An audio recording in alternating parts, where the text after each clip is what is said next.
मेरी शादी को अभी 6 महीने ही हुए थे। इस दौरान मैंने अपने पति राजेश में बहुत बदलाव महसूस किया।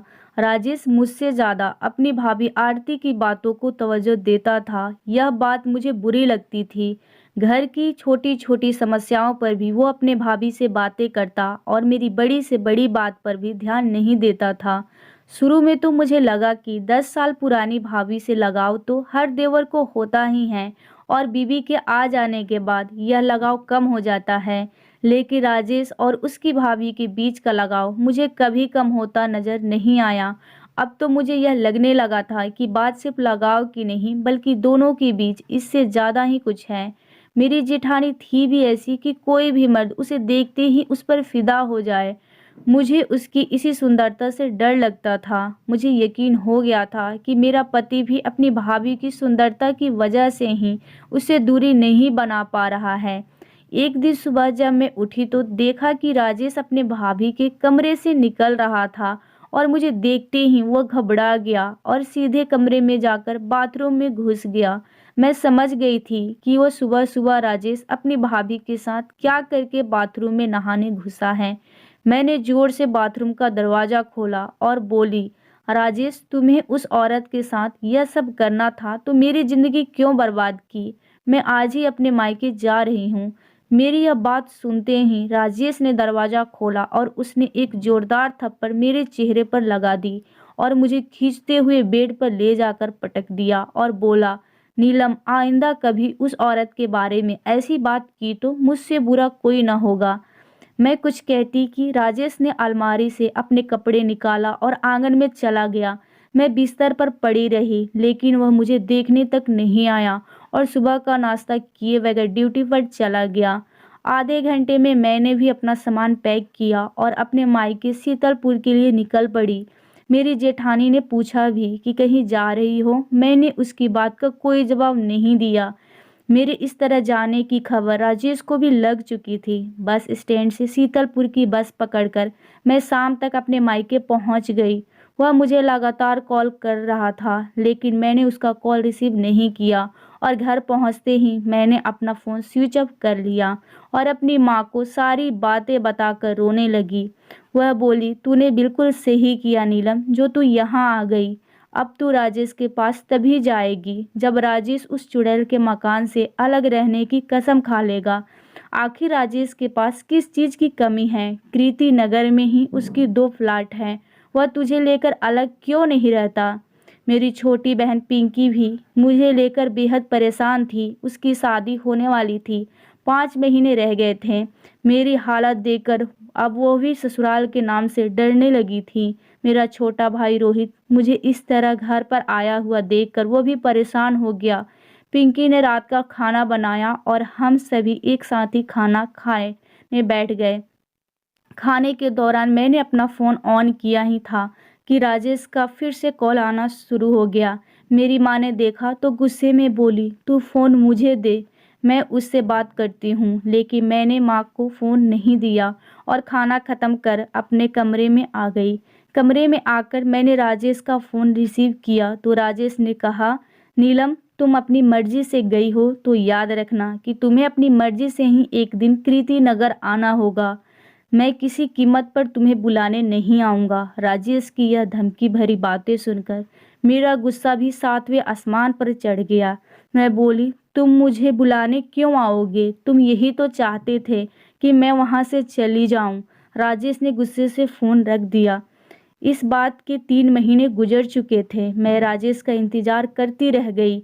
अगर उसे उसकी गलती का एहसास हो जाता तो मैं दौड़ी हुई कृति नगर पहुंच जाती, लेकिन ऐसा कुछ नहीं हुआ। मैं लगातार उसके फ़ोन का इंतज़ार करती रही लेकिन 3 महीने में एक बार भी उसने मुझे कॉल तक नहीं किया। अब मुझे लगने लगा था कि राजेश मुझे छोड़ चुका है, उसे मेरी ज़रूरत ही नहीं है। जब इतनी खूबसूरत औरत उसके पास मौजूद है तो फिर मुझ जैसी साधारण लड़की की उसे ज़रूरत भी क्या है? मैं राजेश को लेकर बेहद निराश हो चुकी थी और मुझे इस हाल में देखकर मेरे घर वालों को भी दुख होता था। जैसे जैसे मेरी छोटी बहन की शादी नज़दीक आ रही थी, घर में काम बढ़ता जा रहा था। पिंकी की शादी को अब सिर्फ 2 महीने बाकी रह गए थे और मेरे पापा भी 2 महीने की छुट्टी लेकर घर आ गए थे। उन्होंने मुझसे कहा कि पिंकी की शादी के बाद मेरे ससुराल जाकर राजेश से फाइनल बात करके आएंगे। अगर वह मुझे अपने घर रखने को तैयार नहीं हुआ तो वो उस पर दहेज का मुकदमा दर्ज करवा देंगे। लेकिन मैं ऐसा नहीं चाहती थी, इसीलिए जैसे जैसे पिंकी की शादी की तारीख नज़दीक आ रही थी, मेरा डर बढ़ता जा रहा था। मुझे आए हुए 5 महीने का वक्त गुजर चुका था। पिंकी की शादी में केवल 20 दिन का वक्त बाकी रह गया था और शादी के कार्ड भी छप चुके थे। एक दिन मैंने राजेश को कॉल मिलाया और बोली, राजेश तुम शादी में नहीं आओगे? राजेश ने कहा, मुझे तो अभी तक यह मालूम नहीं कि शादी किसकी है। मैंने कहा 6 तारीख को पिंकी की शादी है। राजेश ने कहा, लेकिन तुम्हारे घर से तो मुझे किसी ने खबर ही नहीं दी, ना ही शादी का कार्ड ही पहुंचा। मैंने कहा, तुम इस घर के दामाद हो, तुम्हें तो बिना कार्ड के ही शादी में पहुंचना चाहिए। राजेश ने कहा, तुम्हारे घर वाले अगर मुझे दामाद समझते तो जरूर खबर करते, लेकिन ना तो तुम्हारे पापा ने मुझे कॉल किया और ना ही तुम्हारी माँ ने कहा। मैं तुमसे कह रही हूँ, क्या इतना काफ़ी नहीं है? राजेश ने कहा, ठीक है, मैं शादी वाले दिन शीतलपुर पहुँच जाऊँगा। पिंकी की शादी की सुबह उठकर मैंने गुलाबी साड़ी पहन ली। यह साड़ी मुझे राजेश ने ही गिफ्ट दी थी। उसे यह साड़ी सबसे ज़्यादा पसंद है। मुझे उम्मीद था कि राजेश दोपहर तक शीतलपुर आ जाएगा और बारात के जाने के बाद उसे रात को यहीं रुकना पड़ेगा। जब वह रात भर मेरे साथ रहेगा तो उसका दिमाग ठिकाने आ ही जाएगा। मैंने सुबह ही राजेश को फ़ोन लगा दिया, लेकिन उसका कोई जवाब नहीं आया। सुबह से शाम हो गई, लेकिन ना तो राजेश आया और ना ही उसका कोई कॉल आया। मैं बेहद मायूस हो गई। पिंकी खुशी खुशी विदा हो गई और मैं दुखों का पहाड़ सीने पर लिए अपने मन से लिपट कर रोने लगी। देखने वालों को यह लग रहा था कि मैं पिंकी की विदाई में रो रही हूँ, लेकिन सच तो यह था कि मैं इस वक्त अपने किस्मत पर रो रही थी। देर रात तक जागने के बावजूद अगली सुबह मैं जल्दी उठ गई और मैंने अपनी माँ से कहा, मैं आज ही कृति नगर चली जाऊंगी। मेरे इस बात पर मेरी माँ मुझसे बेहद नाराज हुई। वह बोली, जो आदमी तेरी बहन की शादी के लिए समय ना निकाल पाया, उसके पास तेरे लिए भी वक्त नहीं होगा। तू सब्र कर, तेरे पापा पुलिस विभाग में मामूली सी कांस्टेबल ही हैं तो क्या हुआ, वह उसे राजेश को और उसके घर वालों को छोड़ेंगे नहीं। पापा को यह बात पता चली तो वो भी बेहद नाराज हुए और उन्होंने मुझे कृति नगर जाने से सख्त रोक दिया। मैं दिन भर राजेश को कॉल मिलाती रही, लेकिन उसका फ़ोन अभी भी स्विच ऑफ ही था। रात को मायूस होकर मैं बिस्तर पर जाकर सो गई।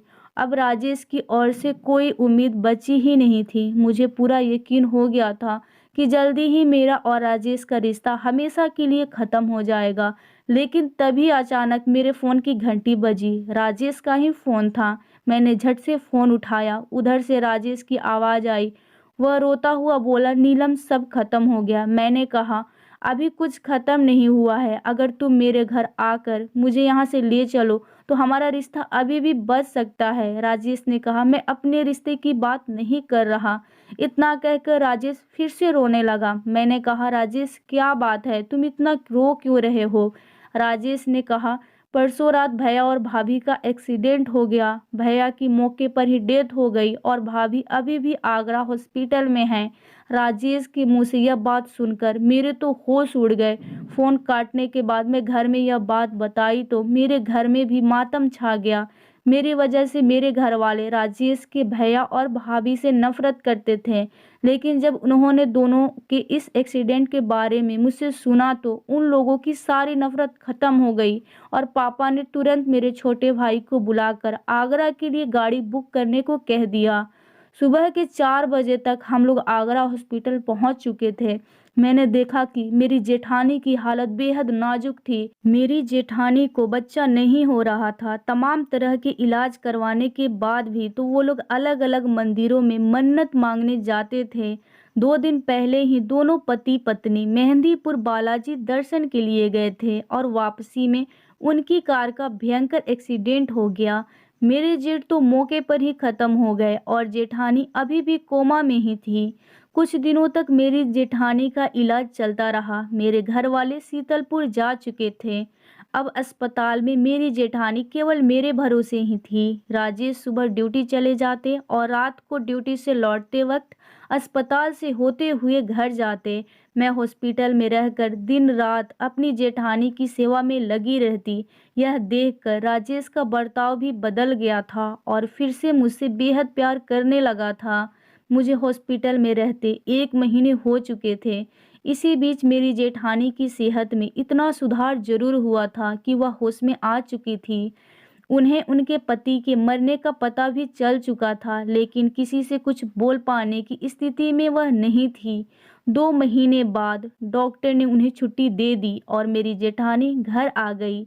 मेरी ससुराल में मेरे सास ससुर दोनों ही नहीं थे। मैं जब ब्याह कर कृति नगर आई थी, तब घर में मेरे अलावा कुल 3 ही लोग रहा करते। राजेश और राजेश के भैया भाभी। मेरी जेठानी आरती ही इस घर की मालकिन थी। सब कुछ उन्हीं की देखरेख में होता था, लेकिन अब वही आरती इतनी कमजोर और लाचार हो चुकी थी कि मुझे उनकी देखभाल करनी पड़ती थी। धीरे धीरे 3 महीने बीत चुके थे। मेरी जेठानी की सेहत में अब काफी सुधार हो चुका था। मेरी जेठानी के मायके में कोई नहीं था, इसीलिए उनकी हर तरह की सेवा मुझे ही करनी पड़ती। इसी बीच मुझे पता चला कि मैं प्रेग्नेंट हो चुकी हूँ, तो यह खबर मैंने सबसे पहले राजेश को ही दी। वह बेहद खुश हुआ और सीधे अपनी भाभी के पास जाकर उनके हाथों को चूमते हुए उन्हें यह खुशखबरी सुना दी। वह बेहद खुश थी। धीरे धीरे वक्त बीतता गया और मेरा 8वां महीना शुरू हो गया। इस बीच मैंने महसूस किया कि राजेश फिर से अपनी भाभी के करीब होता जा रहा था। प्रेगनेंसी की वजह से मेरी हालत ऐसी थी कि मैं घर का जरूरी काम भी नहीं कर पाती थी और राजेश की ड्यूटी पर चले जाने के बाद ज़्यादातर समय मैं अपने कमरे में ही रहती थी। रात को राजेश ड्यूटी से वापस आता तो मेरे लिए खाना और अपनी भाभी के लिए जूस लेकर आता। मैं खुद जाकर अपनी जेठानी को जूस पिलाती और अपने कमरे में आकर मैं और राजेश खाना खाकर सो जाते। सुबह मैं देर से उठती, तब तक राजेश नाश्ता तैयार कर चुका होता। मेरे साथ सुबह का नाश्ता करने के बाद वह तैयार होकर अपनी ड्यूटी के लिए निकल जाता। एक दिन पेट में दर्द होने के कारण मेरी नींद जल्द ही खुल गई। राजेश को लगा कि मैं अभी नींद में हूँ, तो वह उठा और कमरे से बाहर निकला। ना जाने क्यों मैं भी दबे पांव उसके पीछे कमरे से बाहर निकल आई। मैंने देखा कि राजेश सीधे अपनी भाभी के कमरे में घुसा और उसने अंदर से दरवाजा बंद कर लिया। मैं राजेश की इस हरकत से बेहद हैरान थी। मैं काफी देर खड़ी रही और फिर चुपचाप जाकर अपनी जगह लेट गई। 20 मिनट बाद राजेश कमरे में आकर मेरे पास लेट गया। मैं राजेश की इस दीवानगी को समझ नहीं पा रही थी। वह पहले भी ऐसा करता था, तब मेरी जेठानी एकदम तंदुरुस्त थी, लेकिन अब तो किसी अपाहिज की तरह बिस्तर पर पड़ी रहती है। फिर राजेश कमरा बंद करके उसके साथ क्या करता है? कहीं ऐसा तो नहीं कि आरती पूरी तरह ठीक हो गई हो और बीमार होने का नाटक कर रही हो, ताकि मेरी नज़रों में दोनों की हकीकत छुपी रहे। अपाहिज होने की आड़ में देवर भाभी का रोमांस चल रहा था और मुझे खबर तक नहीं लगी। मैं अगले कुछ दिनों तक सो नहीं पाई। मुझे राजेश से फिर से नफरत सी होने लगी थी। मैं रोज देर रात को राजेश को आरती के कमरे की ओर जाते हुए देखती। मेरी गहरी नींद में सो जाने के बाद राजेश बिस्तर से उठकर अपनी भाभी के रूम में जाता और अंदर से दरवाजा बंद कर आधे घंटे बाद वापस आता तो पसीने में नहाया हुआ होता और मेरे बगल में आकर लेट जाता। मेरा बच्चा होने में अभी 15 दिन बाकी रह गए थे। मैंने तय कर लिया था कि मैं दोनों की रासलीला अब ज़्यादा दिनों तक बर्दाश्त नहीं कर पाऊंगी। बच्चा होने के बाद तो मैं हफ्तों तक कमरे से बाहर नहीं निकल पाती, इसीलिए बच्चा होने से पहले ही मैं दोनों को रंगे हाथों पकड़ने का मौका देख रही थी। तब तक एक दिन राजेश ने कहा, नीलम, मैंने कल की ऑफिस से छुट्टी ली है क्योंकि कल भाभी को लेकर हॉस्पिटल जाना है। उनकी तबीयत फिर से बिगड़ रही है। मैंने कहा, ठीक है, आप कितने बजे हॉस्पिटल के लिए निकलेंगे? राजेश ने कहा, मैं सुबह जल्दी ही निकल जाऊंगा। कल भाभी के कई टेस्ट होने हैं, इसीलिए मुझे आने में देर हो जाएगी। सुबह उठकर राजेश ने नाश्ता बनाया और मेरे साथ नाश्ता करने के बाद अपनी भाभी को गाड़ी में बिठाकर हॉस्पिटल के लिए निकल गया। राजेश के जाते ही मैं मार्केट गई और वहां से जासूसी कैमरा खरीद लाई और उस कैमरे को मैंने अपनी जेठानी के रूम में ऐसी जगह फिट कर दी जहां से उनका पूरा कमरा कवर हो रहा था। उस कैमरे को मैंने अपने मोबाइल से कनेक्ट कर दिया। मुझे यह सब करते हुए दोपहर के 3 बज चुके थे। तभी राजेश का कॉल आया कि वह अस्पताल से वापस आ रहा है। मैं अपने आज के काम से बेहद खुश थी। कल तक मेरे पास वह सबूत होगा जिसके आधार पर राजेश और उसकी भाभी की असलियत मेरे लिए राज बनकर नहीं रह जाएगी। राजेश अपने भाभी को लेकर अस्पताल से घर आया और भाभी को कमरे में बेड पर लेटाकर मेरे कमरे में आ गया और फिर उसने अपनी भाभी की सारी दवाइयाँ मुझे पकड़ा दी और कौन सी दवाई कब खिलानी है यह मुझे समझाने लगा। इस दौरान उसके हाव भाव देखकर मुझे तो ऐसा लग रहा था जैसे आरती उसकी भाभी नहीं बल्कि बीवी हो। खाना खाने के बाद राजेश सोने चला गया और मैं सुबह होने का इंतजार करती रही। मेरी गहरी नींद में होने के बाद राजेश उठा और अपनी भाभी के कमरे में चला गया। आधे घंटे के बाद पसीने में तर होकर लौटा और मेरे पास आके लेट गया। अगली सुबह जब राजेश अपनी ड्यूटी पर चला गया तो मैंने झट से कल से अब तक की रिकॉर्डिंग देखनी शुरू की और देखते ही मेरे होश उड़ गए। राजेश अपनी भाभी के कमरे में गया, उन्हें गोद में उठाकर व्हील चेयर पर बिठाया और भाभी की गंदी हुई चादर को उठाकर उसने एक तरफ रख दिया। फिर उसने उस गंदी चादर की जगह पिछले दिन साफ किए हुए चादर को बिछा दिया। फिर गंदी चादर को कमरे के बाथरूम में ले जाकर धोने लगा और फिर उसने धोई हुई चादर को बाथरूम की खिड़की पर ही सूखने के लिए टांग दिया। फिर उसने भाभी के बाकी कपड़े को भी धोया। इस रिकॉर्डिंग को देखने के बाद मेरा रूटीन यही हो गया था कि जैसे ही राजेश अपनी ड्यूटी पर निकलता मैं अपने मोबाइल में आरती के कमरे में छुपाई गई जासूसी कैमरे की रिकॉर्डिंग देखने बैठ जाती और हर बार मुझे राजेश का वही रूटीन नजर आता। राजेश अपनी भाभी के कमरे में उनके साथ जो करता वो या तो पति कर सकता था या कोई बेटा ही अपनी माँ की ऐसी सेवा कर सकता था। एक दिन अचानक मेरी तबीयत खराब हुई और मैं हॉस्पिटल में एडमिट हो गई। 2 दिन बाद मैंने एक बेटे को जन्म दिया और कुछ दिनों में मैं अपने बेटे को लेकर घर आ गई। इस दौरान मेरी देखभाल के लिए मेरी माँ मेरी ससुराल आई थी। एक दिन मैंने अपनी माँ को राजेश और उसकी भाभी वाली वीडियो दिखाई तो उसने अपने माथे पर हाथ रख लिया और मुझसे बोली, नीलम तू बहुत नादान है। यह देवर भाभी वाला प्यार नहीं है बल्कि कोई पति ही ऐसा कर सकता है। मैं तो आज शीतलपुर के लिए निकल रही हूँ। कुछ दिनों बाद तू भी शीतलपुर आ जाना।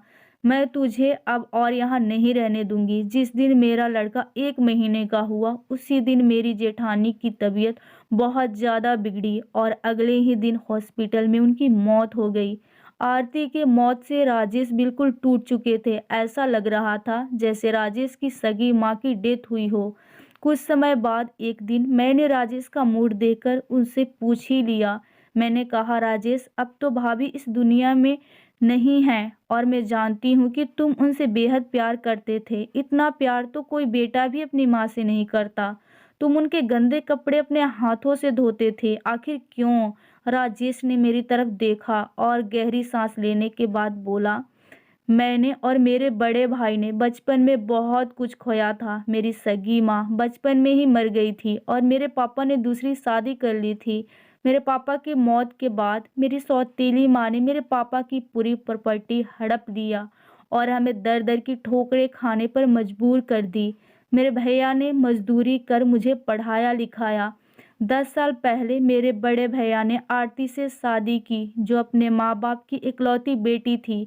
आरती भाभी के माँ बाप भी उसे छोड़कर इस दुनिया से जा चुके थे। भाभी के पास जो भी संपत्ति थी सब उन्होंने मेरे भैया के हवाले कर दी और उन्होंने मेरी माँ की तरह मेरी परवरिश की।